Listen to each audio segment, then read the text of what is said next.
가정만 다를 순 없죠. 민간도 역시 위기라고 해도 무방합니다. 아마 구독자이신데 아이가 어린이집을 다니고 있다면 대부분 민간 어린이집을 보내고 계실 거라고 생각이 돼요. 물론 가정 어린이집과 비교를 했을 때 온도차는 조금 있습니다. 하지만 마찬가지로 제도 개선이 절실하다는 건 달라지지 않습니다. 또한 이 영상도 마찬가지지만 많은 좋아요와 많은 조회수가 올라서 이번 정부 사람들에게도 전달이 되기를 조금 소망을 해봅니다. 바로 시작합니다.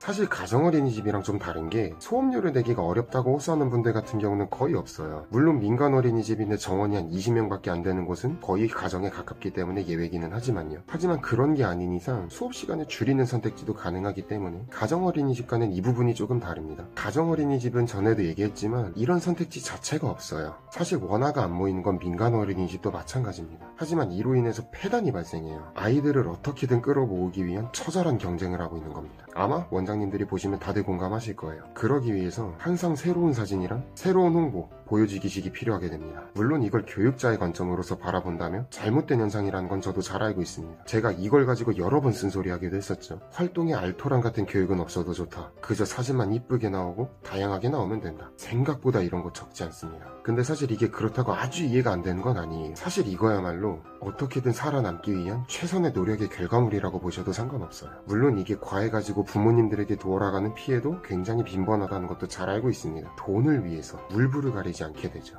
이전에도 언급했었던 살아남기 위한 발악. 적정선은 필요합니다. 마찬가지로 민간 어린이집도 한 개인의 사업 공간이기 때문이죠. 하지만 이게 아이나 부모님들보다 더 우선시 되어져 버린다면 얘기가 달라집니다. 이런 경우는 형편이 넉넉해도 이러는 경우가 많아요. 그런 경우는 좀 걸러줘야 되겠죠. 저도 그런 것을 타겟으로 해가지고 비판하는 경우도 많기도 하고요. 물론 가정 어린이집도 그런 보여주기식의 자료가 필요하다고는 하지만 수년간 지켜봤을 때 민간 어린이집이 상대적으로 그 영향이 더 많다는 건 사실이에요. 아이가 상대적으로 많기 때문에 더 많은 것을 할 수 있고요. 더 크기 때문에 사진의 다양성이 많아집니다. 이건 자연스러운 현상이겠죠. 어디까지나 이게 너무 과하니까 문제인 거고요. 이게 과한 게 생각보다 적지 않기 때문에 제가 지금까지 비판을 해왔던 겁니다. 사실 이게 해소가 되려면 금액적인 지원은 현실성이 조금 떨어질 거예요. 상대적으로 가정 어린이집은 그 지원금으로 뭐라도 해볼 수 있을진 모르겠지만 아마 민간 어린이집 같은 경우는 유지비에 쓰기에도 녹록치 않을걸요. 가정도 마찬가지긴 하겠지만 민간은 더욱 그렇다는 겁니다. 운영비부터 남다르기 때문이죠. 금액 지원보다 중요한 게 사실 제도 개선일 거예요. 일시적인 지원 말고요. 물론 아이들보다 돈이 우선인 곳들은 걸러져야 되겠지만 그보다 저는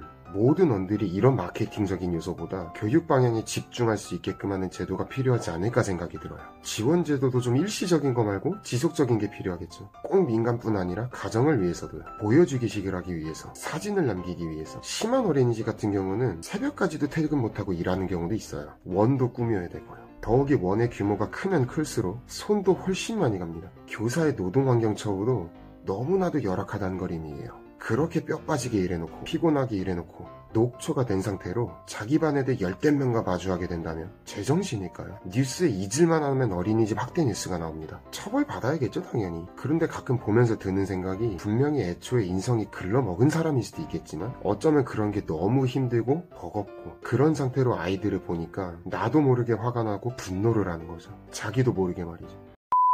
제도 개선이 필요합니다. 살아남기 위한 경쟁을 한다는 것은 그만큼 어렵다는 것을 의미하겠죠. 그러면 이런 악순환은 계속 반복될 겁니다. 그 안에 분명 돈보다 진정 아이와 교육을 위해서 힘쓰시는 원장님들도 분명히 계실 텐데 이분들은 무슨 죄인가요? 행사 보여주기, 이쁜 사진 컨테스트가 아니라 교육적인 것을 내세워서 홍보를 한다면 얼마나 좋을까 싶어요. 하지만 지금은 그게 아닙니다. 오랜 시간 이렇게 되다 보니까 부모님들마저도 교육적인 내용보다 사진이 이쁘게 나오는 걸 원하는 그런 부분들도 더러 발생을 하더라고요. 교육자 입장에서 본다면 사실 굉장히 가슴 아픕니다. 앞으로도 저는 이런 폐해를 본다면 제 목소리를 계속해서 내기는 낼 겁니다만 그러나 그 이전에 이렇게 쓴소리를 지속해서 해오는 이유, 앞으로도 하는 이유는 언젠가는 원들이 사진 컨테스트식 홍보가 아니라 진정 교육을 앞세워서 원을 홍보하고 자랑스럽게 만드는 날이 오기를 기다려봅니다. 제도 개선이 필요합니다. 비현실적일지 모르겠지만 진정 교육을 말하는 원들이 늘기를 바라는 마음에서도 말이죠. 이번 영상도 마찬가지입니다. 이 실태를 잘 파악하고 이번 정부 사람들이 이 영상을 보고 제도 개선을 조금이라도 해주시기를 간절히나마 바라봅니다. 부디 외면하지 말아주시길 간곡히 청해봅니다.